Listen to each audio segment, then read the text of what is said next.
1 রাত ৩টার briefing major Saira খান আর inspector Rashed থানার কনফারেন্স রুমে বসে আছেন। টেবিলে ছড়ানো নথি, ছবি, ট্র্যাকিং ম্যাপ। বাহিদ কোনায় বসে ভয়ে কাঁপছে। বাহিদ, তুমি জানো আরিফ কোথায় লুকায়? ম্যাডাম, আজ রাতেই নতুন অস্ত্র আসার কথা। ওরা পলাশপুর ইন্ডাস্ট্রিয়াল জোনের গুদাম চড়ে মিলবে।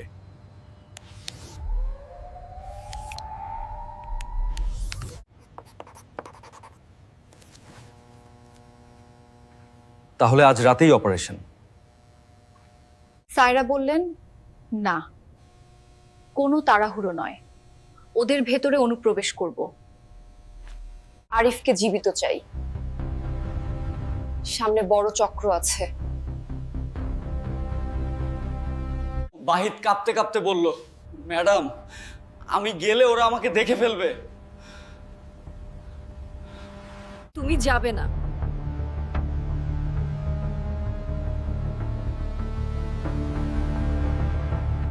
কিন্তু তুমি কি বললে ওরা বিশ্বাস করবে সেটা আমরা ব্যবহার করব। রাশেদ প্রশ্ন করলেন, ম্যাডাম আপনার প্ল্যান কি? ম্যাডাম, আপনার প্ল্যান কি?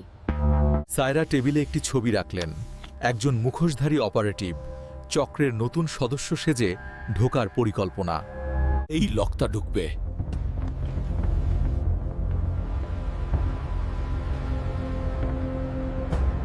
কিন্তু ম্যাডাম, এই লোকটা কে?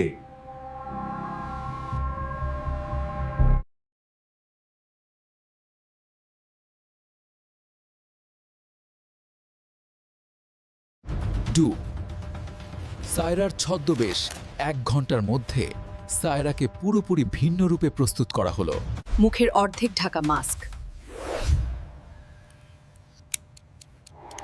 কানে লুকোনো কমিউনিকেশন ডিভাইস।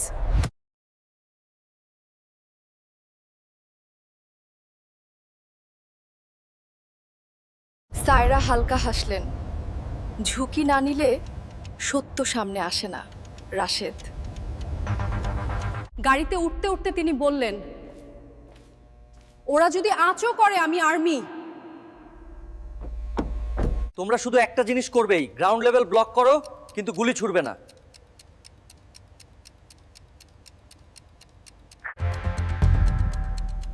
আমি সিগন্যাল দিলে তবেই ঢুকবে। Yes ma'am.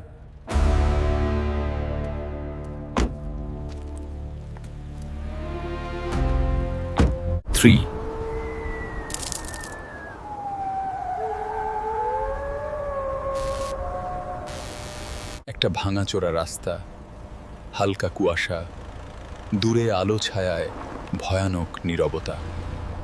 গুদাম নম্বর 4-এর সামনে 2 অস্ত্রধারী পাহারা দিচ্ছে।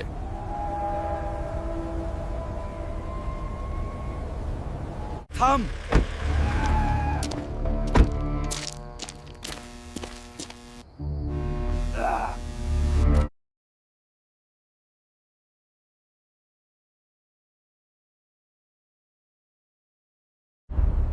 বাহিদ, কিন্তু সে তো।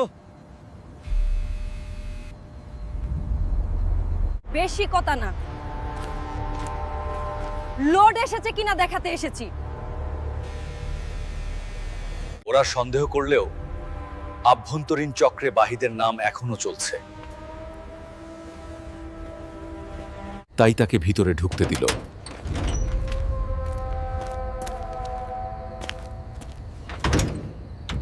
গুদামের ভেতর অন্ধকারে বড় ট্রাক, বাক্স, জেনারেটরের শব্দ। দূরে আলো আধারিতে একজন দাঁড়িয়ে। আরিফ ভাই, চক্রের নেতা। ঠোঁটে সিগারেট, চোখে বরফের মতো শীতলতা।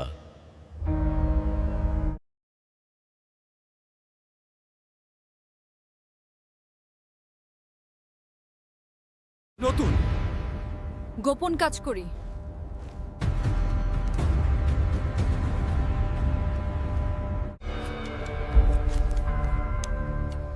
বাহিদ কোথায়? সে লুকিয়ে আছে, পুলিশ ওকে খুঁজছে।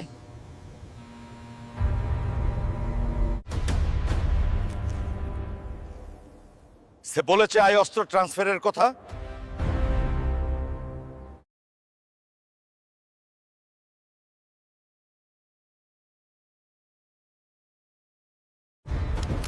আরিফ টেবিল থেকে একটি পিস্তল তুলে তার কপালের কাছে ধরল। একটা প্রশ্ন, যদি ভুল উত্তর দিস এখানেই গুলি করব। সায়রার চোখের ভিতর নীরব আগুন। এটা অপ্রত্যাশিত প্রশ্ন।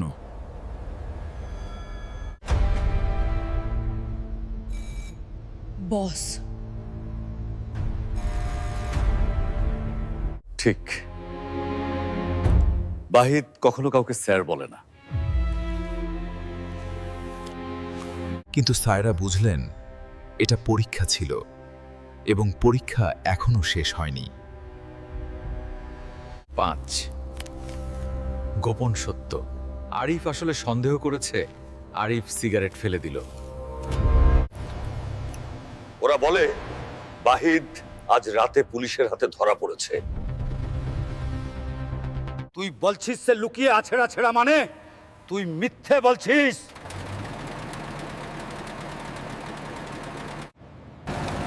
তাই তাহলে খুঁজে দেখো। আরিফ হাসল। না, খুঁজতে হবে না। সে হাত তুলতেই অস্ত্রধারী 10 জন লোক গুদামের ছায়া থেকে বেরিয়ে এলো। অন্ধকারে লাল লেজার সাইট সায়রার বুকে পড়ল। তুই যাই হোক বাহিদের লোক না, তোহরা কারা? গুদামের বাতাস ভারী হয়ে গেল। সায়রা জানতেন এখনই তার মিশন ভেঙে পড়তে পারে। তিনি ধীরে কানে থাকা কমিউনিকেশন বোতাম টেপার চেষ্টা করলেন।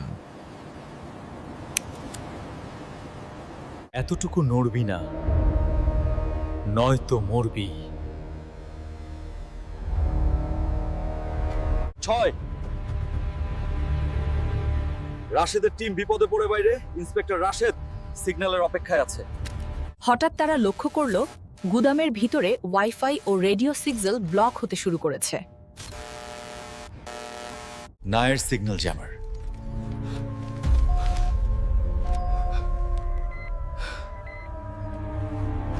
ম্যাডাম বিপদেই। বিপদে? তিনি ট্যাকটিক্যাল টিমকে দাঁত চেপে বললেন, সিগন্যাল ছাড়া ঢোকা যাবে না, এটা তার আদেশ। কিন্তু ভেতরের নীরবতা ভয়ানক।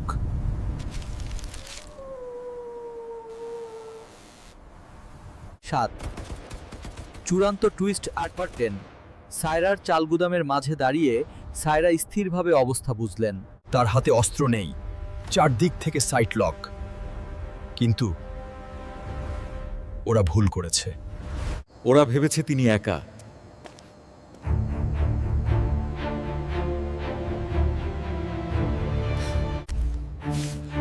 বলকে তুই?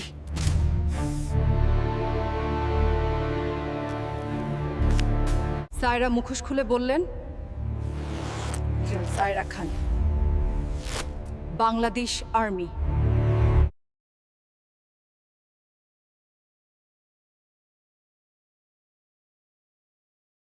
এই গুদামে ঢোকার আগেই বাইরে 60 জন অফিসার প্রস্তুত।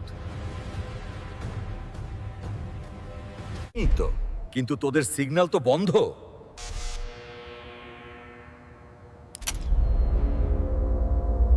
ইয়া, কিন্তু আমার সিগন্যাল নয়। তিনি হঠাৎ বুটের ভেতর থেকে একটি লুকানো মাইক্রো ট্রিগার চাপলেন।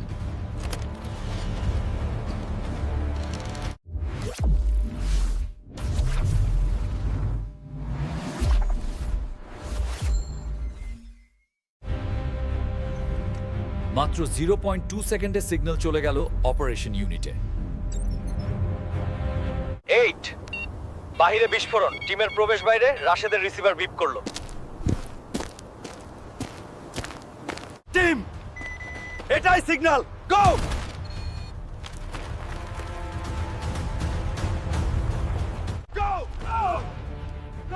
মাত্র 4 সেকেন্ডে তারা গুদামের চারদিক ঘিরে ফেলল। Police! Down on the ground! Now! Saira মাটিতে স্লাইড দিয়ে পাশের কাভারের পিছে গেলেন।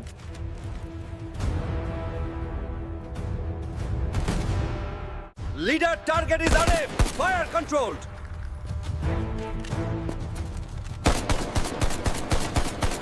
মিনিট খানেকের মধ্যে সংঘর্ষ শেষ।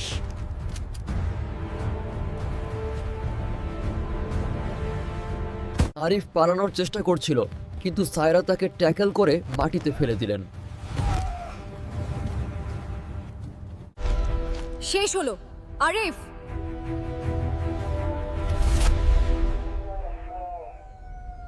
তুমি একা এসে ভেবেছিলে বাঁচবে?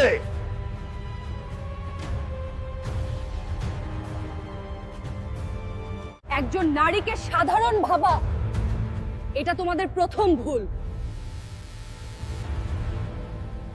আর্মিকে হেই ভাবা, দ্বিতীয় ভুল। আর আমাকে চিনতে না পারা, এটাই তোমার শেষ ভুল। 7 বাহিদের শেষ সিদ্ধান্ত। অপারেশন সফল হওয়ার পরে বাহিদকে আনা হলো।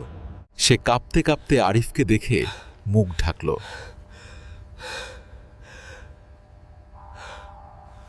সায়রা তাকে বললেন, তোমার দেওয়া তথ্য কাজে লেগেছে, কিন্তু তুমি পুরোপুরি নির্দোষ নও।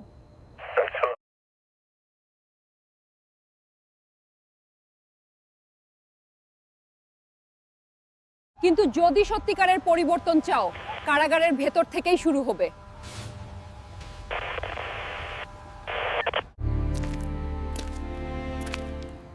বাহেদ, তুমি আজ বেঞ্চে গেছো।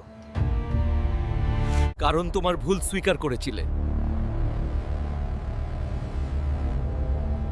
হইতোছ সে 10 রাতের শেষ মুহূর্ত, এক অদ্ভুত সংবেদন। অপারেশন শেষে সবাই গুদামের বাইরে দাঁড়িয়ে। রাতের কুয়াশা ধীরে ধীরে সরছে।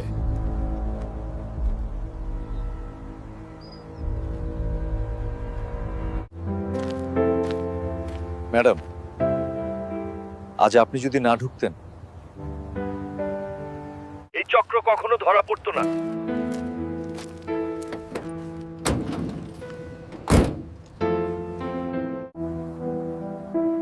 সায়রা গভীরভাবে রাতের আকাশ দেখলেন।